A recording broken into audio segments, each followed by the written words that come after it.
ရှင်။လုံဖလော်လေးရနဲ့ပြန်လဲကြိုဆိုလိုက်ပါတယ်။ဒီနေ့မှာဆယ်မပြိုရဲ့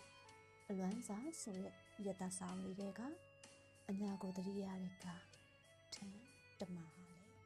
မှန်စရာပါပဲ။ဟိုအိုဝီစီကမေတ္တာမိုးနဲ့ရွာငယ်ကလေးဆိုတဲ့ရတစာပိုက်လေးကိုဖတ်ပြပေးပါမယ်ရှင်။အနောက်ပရင်းစီကနေကောင်းကင်ဘက်စီလမ်းမြောင်ကြီးကြည့်မိတယ်။ထိထိန်သားနေတဲ့လာမင်းကြီးကိုများတွေ့မြင်ရမလားလို့ပါ။ဟင်းလာမင်းကြီးကိုမစိုးထားပြီ။ကျဲကလေးတစ်ပွင့်နှစ်ပွင့်တော့ကျမမျက်ရည်ထဲတိုးဝင်မလာခဲ့ပါဘူး။မလာဘူးဆိုကျမအခုနေရတဲ့ကောင်းကင်လေးကလည်းအိတ်ချင်းနဲ့လေကျမတကူစားတာမလူးတာမလွန်တာကလေးပဲရှိတာ။ဒီအခါကောင်းကင်ကြဲကြီးရှိခဲ့ဘူးလေဟိုးအဝေးစီကရွာငယ်ကလေးစီစိတ်ကူးနဲ့လဲပြန်ငေးကြည့်မိရတယ်ဘာလို့များဒီလိုပူလောင်မောချက်မေတ္တာတရားတွေခေါင်းပါငတ်မော့တဲ့ကောင်းကင်ငယ်ကလေးစီကိုတွန်းဝင်မိခဲ့ပါလိမ့်ဆိုတဲ့အတွေ့အကြုံကိုလည်းနန္နာချင်းချင်းဆွဲထုံမိရင်ပေါ့လေကျမတို့ရဲ့ရွာကလေးကိုထန်တော်မရဲ့လို့ခေါ်စမှတ်ပြကြပါတယ်မန္တလေးတိုင်းနထိုးကြီးမြို့နယ်ထဲမှာရှိတဲ့မိုးကောင်ရေရှာရုံဝန်းစီကရွာကလေးတစ်ရွာပါနာမည်ကလေးနဲ့လိုက်အောင်ရွာကလေးရဲ့ဝင်းကျင်တစ်ခုဟာထန်တော်ကြီးတွေနဲ့အုံမိုင်းနေတတ်တာလေရွာအဝင်ကိုရောက်ပြီဆိုတာနဲ့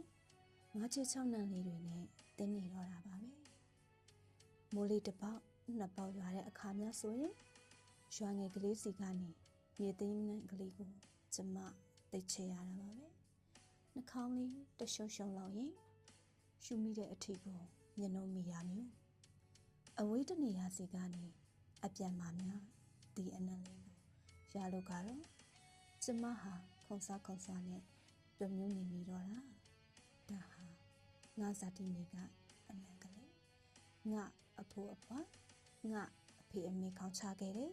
ငါငယ်ငယ်မှာတငယ်ချင်းအပေါင်းဖော်တွေနဲ့ငါကိုရွေးထွေးစေတဲ့အနံကလေးရဲ့တစိမ့်စိမ့်တွေတရေရေမြင်ပြီးတသိမ့်သိမ့်ကြည်နူးမိတော့တာရဲ့ရွာကလေးနဲ့ထုတ်ဝင်လာခဲ့ရင်တော့နဘူးချုံတန်းနဲ့ဘရုံမာပင်နှန်းကိုလည်းလဲလန်းချောင်းတစ်လျှောက်တမျောတခေါ်ကြီးတွေ့ကြရပါလိမ့်မယ်ညီမလို့ညိုမလို့ကနစ်ခုပင်ကလေးတွေကိုရောပေါ့ထန်းတို့အဆက်ကိုရောက်တဲ့အခါဟူးပြဟူးဆိုတဲ့ထန်းတက်သမားကြီးတွေရဲ့မယိုးနိုင်တဲ့ဒီသွားကိုလည်းထနှောင်းပင်ရတဲ့စီကဂျိုကူတန်နဲ့အတူတလဲစီကြားရပြန်ပါရောထန်းတက်သမားကြီးစီကအဲ့ဒီအတန်ကိုကြားရတာနဲ့ရှားပင်အောင်ပဲ့တောက်တန်ကစားနေကြတဲ့ကျမတို့ကလေးတတိုက်ကပစင်းရဲ့အော်ထန်းရချိုခခံထန်းသမားကြီးတန်းလန်းဆိုပြီးတန်ပြိုင်အော်တကြပါတယ်အဲ့ဒီအခါထန်းသမားကြီးကလည်းအားကြမခံပြန်ပြီးကလော့တုတ်လိရှိပါတယ်ဘသူကစားလိုက်တဲ့ဇလန်မှန်မသိပေမဲ့ထန်းတက်သမားကြီးတွေနဲ့ကလေးတွေကြားမှာရှိတဲ့ဒီလိုချစ်စပွဲကောင်းတဲ့ကြည်နူးမှုလေးတွေပေါ့ကျမတို့မျိုးဆက်တိုင်းရှိနေသေးပါပဲမကြခင်ຫນွေဦးပေါက်တော့မှမို့လက်ပံပင်အိုဟာလဲရဲနေတွေးနေတယ်ပွင့်ပြူလက်ပံကလေးတွေနဲ့ပြန်လဲနုပြူအတဝင်စားပြူလာပါပြီတီတီတတာအော်မီနေရဲ့ဇရက်ကလေးတွေရဲ့တေတန်ကိုတော့မကြချင်မှအဆုံးစွညံနေအောင်ကြားရတတ်တဲ့ကာလများပေါ့လေကျောင်းပေးရရှိမကျမတို့ကလေးတစ်ပိုက်ဟာလေမကြီးပင်အောင်ရောက်လိုက်တမပင်အောင်ရောက်လိုက်ကုတ်ပင်အောင်ရောက်လိုက်တော့ကြနေတောင်ဘက်ချောင်းကလေးစီရောက်လိုက်နဲ့ကနမငြိမ်ကြပါဘူးမေဦးလီနဲ့အတူယူနေမိကြတာလေတန်းချောင်းကလေးပြီးတာနဲ့ရွာထုံးစံအတိုင်းရွာဦးချောင်းကလေးစီတလဲသွားကြရပြန်မယ်တန်းချောင်းကလေးမှာစားအုပ်နဲ့ခဲရန်ကြိုင်ကြရပါမယ်ရွာဦးချောင်းကလေးစီရောက်တဲ့အခါတော့ကြောက်တင်မုံနဲ့ကြောက်တန်ကလေးသာကြိုင်ခွေရှိလေရဲ့အဲ့ဒီအတွက်ပစံတပြားတစ်ချက်လေးတော့မှပေးစီရမလို့ပါမကြီးပင်အိတ်အားမြေတလင်းကြီးပေါ်တပြေးညီထိုင်ကြရင်ဖျားစာတွေအော်ရလိုက် ကျောက်ပင်မုံကလေးတဲ့လုံးစင်ပတ်စင်လေးတွေရေးလိုက်နဲ့သိပြောရတာပဲ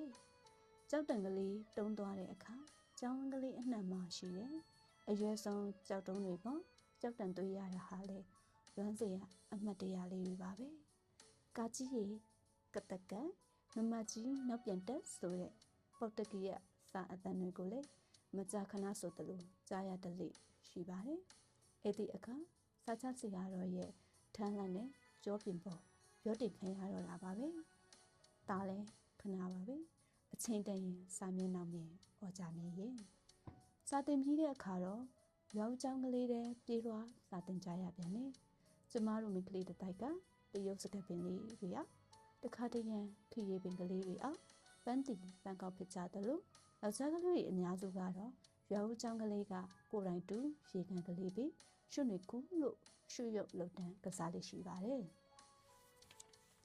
တခါတရံကန်ကောင်းတဲ့အခါဆိုရင်တော့ဆရာတော်ဖျားကျွေးတဲ့ဟင်းပေါင်းနဲ့မချောက်ထမင်းတွေတဝတပြဲကြီးစားရလေးရှိတယ်ဘယ်လောက်များစားကြတယ်လဲဆိုရင်ဘိုက်ကိုခွေးထားနိုင်ရင်တော့ထမပြေးနိုင်ကြတဲ့အထီပါပဲဒါပြင်ညများတွေဆိုရင်တော့ဒါဆိုသေးတယ်ဆရာတော်ဖះကဟဲ့ကလေးတွေကိုရင်တွေဝတ်တက်ကြရအောင်မယ်ပြန်ကြတော့ရဲ့မောင်းထုံမသာပြန်ကြတဲ့အထီပါပဲကျမတို့ကလေးတစ်တိုင်းတယောက်လက်ကူတယောက်တည်းထင်းထင်းသားနေတဲ့လာမင်းကြီးကိုမော်ကြည့်လို့တိတကြော်ကြော်ဟစ်ကအော်ရင်ကိုစီပြန်ခဲ့ကြတာလေတယောက်နဲ့တယောက်အပြန်အလှန်လိုက်ပို့လိုက်ကြတာခုနှစ်စင်ကြဲပြောင်းလေးအမိထောင်တဲ့အထီပါပဲကဲကျမရဲ့ဟိုးဝေးစီကကောင်းငင်ကြီးဟာဘလောက်ကျဲပြောပြီးဘလောက်တောင်ဆစ်စပွဲကောင်းလိုက်တလဲနော်ပန်းကလေးတွေဟာလေမွေးလို့ဇိုင်းလို့မြစ်တာရနံ့တွေဟာလေအေးလို့အများကြီးလို့16ရက်2လ2020နှစ်ဆီမပြူရင်အလွန်စားအညာကိုတတိရတဲ့အခါထန်းတမဟာလေဝမ်းစရာပါပဲ